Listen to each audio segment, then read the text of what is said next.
ternyata ya, Bapak Ibu sekalian, kunci dari kesehatan ada pada pencernaan.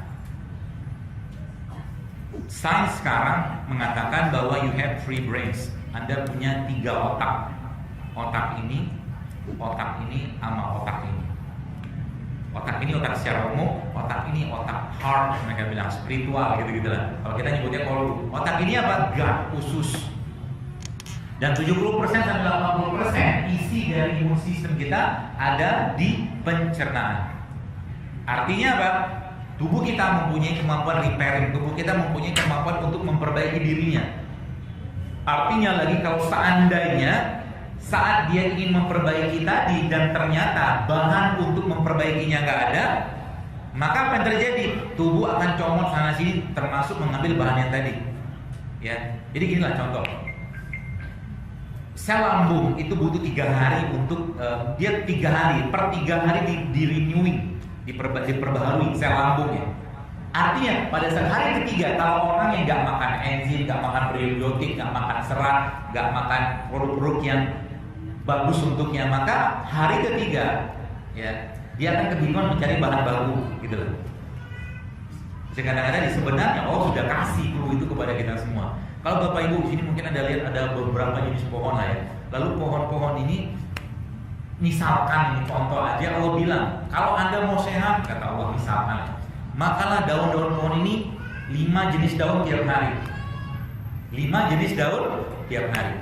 Mungkin kalau saya katakan akan repot buat kita untuk mengkonsumsi 5 jenis daun-daunan ini tiap hari.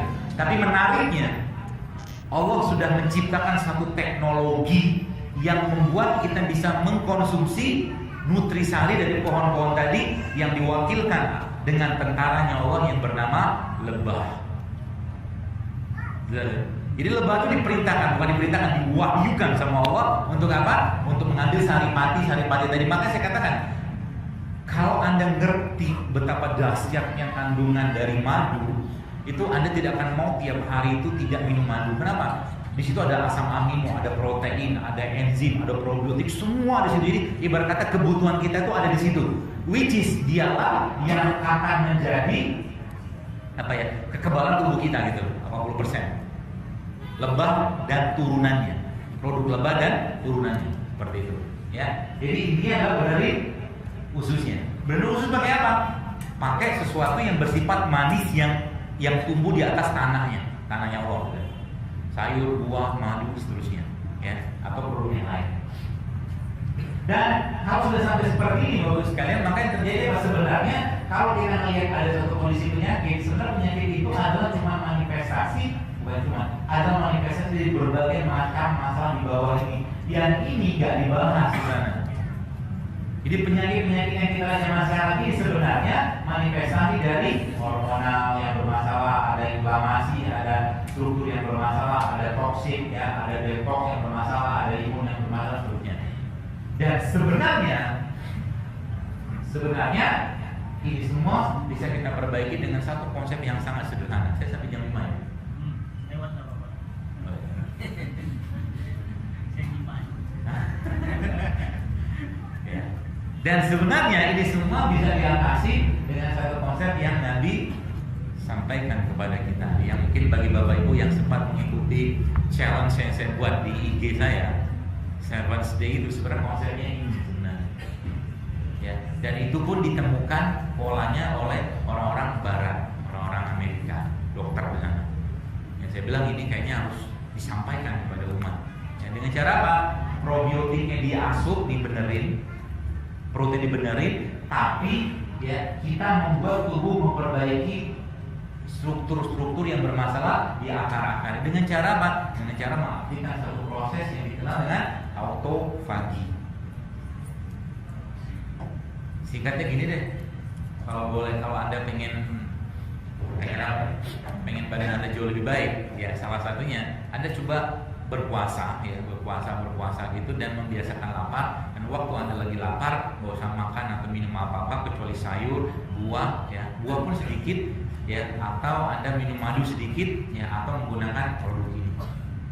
Itu akan menjadi satu konsep atau suatu pola untuk membersihkan masalah di bawah ini. Apa ada dasarnya? Dasarnya nggak ada.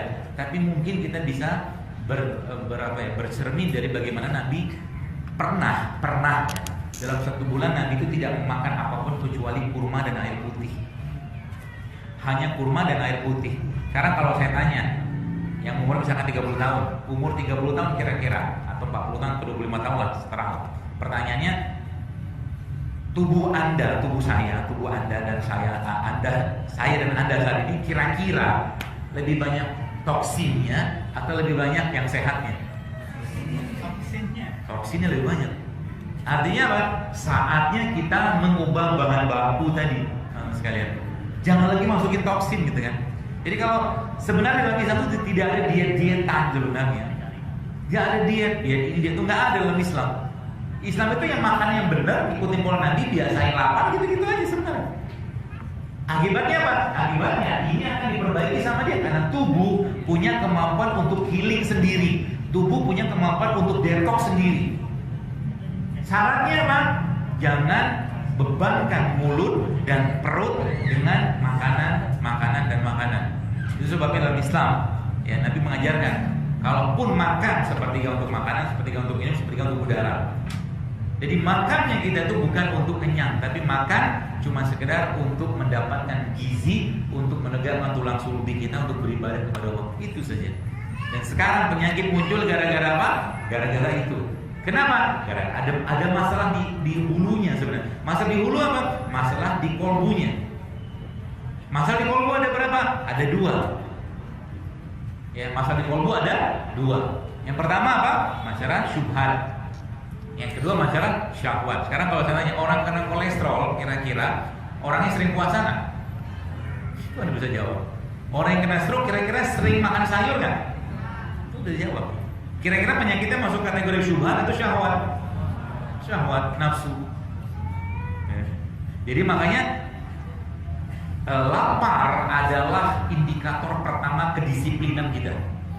Kalau lapar kita tak mampu kendalikan, maka banyak masalah akan muncul. Ya. Itu sebabnya ada seorang profesor di Amerika atau di Eropa, saya lupa, dia mengatakan manusia itu dalam setahun wajib berpuasa 1 bulan. Itu saya katakan tadi, Allah yang menciptakan kita ini ciptaannya Allah, maka Allah tahu apa yang diperlukan. Apa yang diperlukan. Sehingga dibikinlah pola-pola harus sekalian, ya. Jadi kalau ditanya apa resepnya gitu kan, misalkan orang kena kolesterol, ini ala-ala saya aja.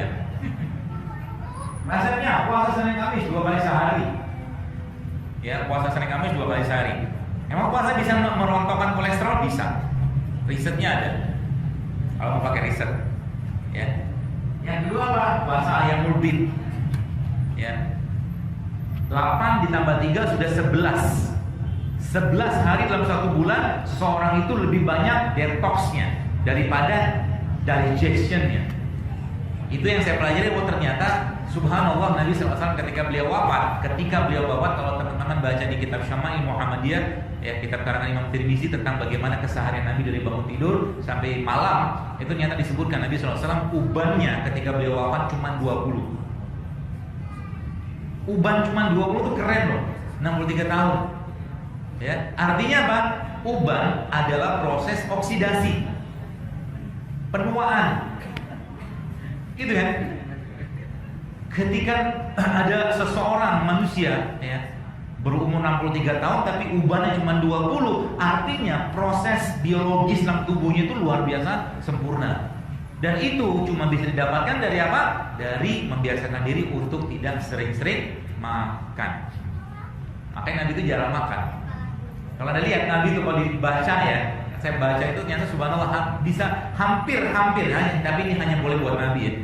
Hampir tiap hari itu Nabi itu berpuasa. Tanya Aisyah, ada makanan enggak? Ada. Aku berpuasa kalau gitu. Itu. Apalagi di hari-hari tertentu yang memang ada sunnah untuk berpuasa di situ. Jadi ini tuh resepnya. Kalau ditanya resepnya kita untuk mengamalkan kesehatan secara Islami apa? Baca Quran yang benar, baca Quran yang banyak. Sebagaimana seorang dokter atau herbalis memberikan obat atau herbal, tapi ternyata herbal atau obat tidak memberikan efek sesuai yang diinginkan, maka dinaikkan dosisnya. Sama juga dengan Quran. Quran juga sama. Ketika seseorang udah yakin bahwa Quran itu adalah obat sebagai syifa, sebagai penyembuh, tapi tak tanpa ada kemajuan, maka double up the dose, naikkan dosisnya, baca Quran lebih banyak, tadabburi Quran lebih banyak. Karena dalam Quran ada keberkahan, dalam Quran ada kesembuhan. Kata siapa? Kata Allah. Ya, itu kata kuncinya. Jadi kita hari-hari sibukkan dengan Al-Quran aja. Ya. Jadi dari pola-pola yang lain, termasuk ya barulah zaman sekarang sains yang menunjukkan bahwa ternyata orang-orang yang bangun malam ya tahajud seperti itu ternyata itu bisa meningkatkan sistem imunnya, bisa memperbaiki jantungnya, bisa memperbaiki paru-parunya, ya. Dan jangan langgar sunnahnya. Kata Nabi, jangan tidur habis subuh. Habis subuh tidur, ya bersiaplah untuk kena masalah di jantung. Habis asar tidur, masalah lagi yang lain di liver, di ginjal seperti itu. Jadi ada waktu-waktu yang Nabi itu kan ibarat kata prototipe manusia terbaik gitu kan. Jadi apa yang Nabi kerjakan ikutin gitu aja. Kita tinggal contoh, ya, gak usah susah-susah.